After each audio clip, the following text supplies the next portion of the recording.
नमस्कार, म भवानी बस्नेत फर्पिङ दक्षिण कालीबाट। आज म च्याउ साँधेको हजुरहरूलाई देखाउन गइरहेको छु। फरक तरिकाले यसरी साँधेर खानुभयो भने एकदम मिठो हुन्छ। हजुरहरू पनि यसै गरी साँधेर खानुहोला र मेरो भिडियोलाई मन पराइदिनु होला भन्ने आशा राखेको छु। बजारबाट च्याउ किनेर लिएर आएँ। अब म यसलाई केलाउँदैछु।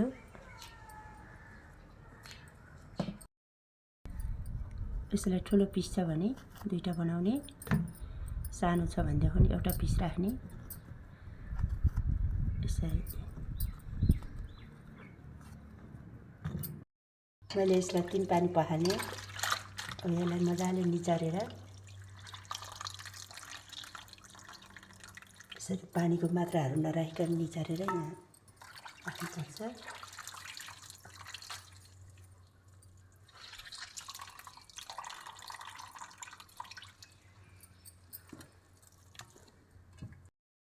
म यसरी तातो पानीमा यही केलाको च्याउ यसरी पखाल्दैछु।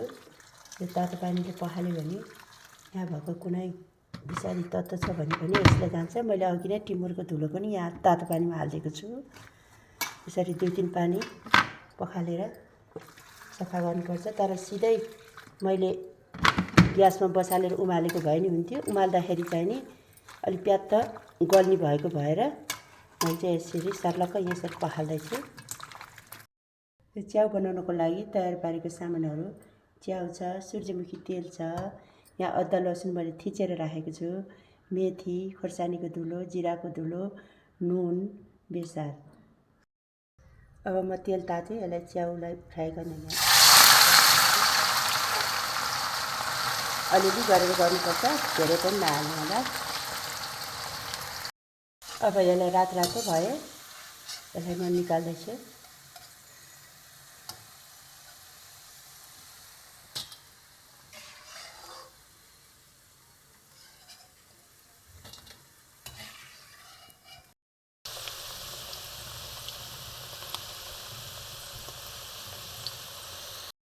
अब च्याउ पनि फ्राई गरिसकेँ।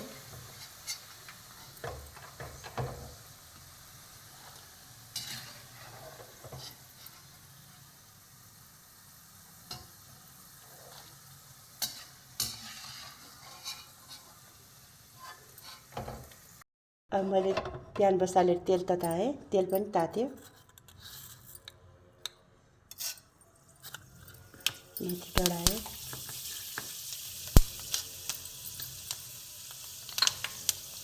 अब यो मेथी रातो भएपछि यो अदुवा लसुनको ग्रेभी म यहाँ फुराउँदैछु।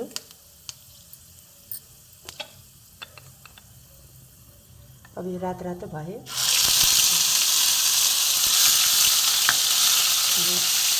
यो पनि रातो हुन्छ।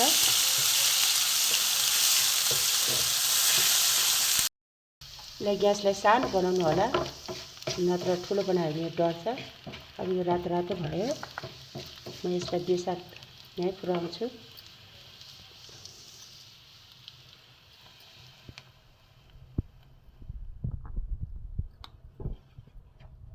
बेसारलाई हालेँ।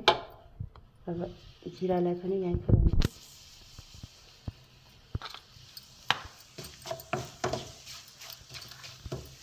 अब यसलाई गोलमडालाई पनि हालेँ मैले।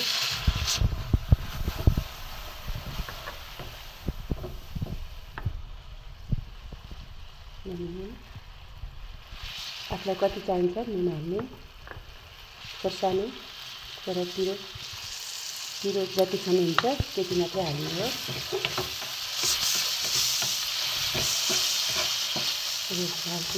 बनाएँ ग्यासलाई। मसला तयार भयो, यतिको भयो।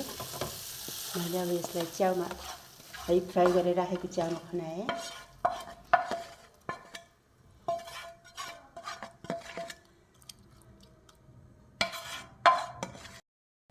म यसलाई मोल्दैछु भइको च्याउलाई।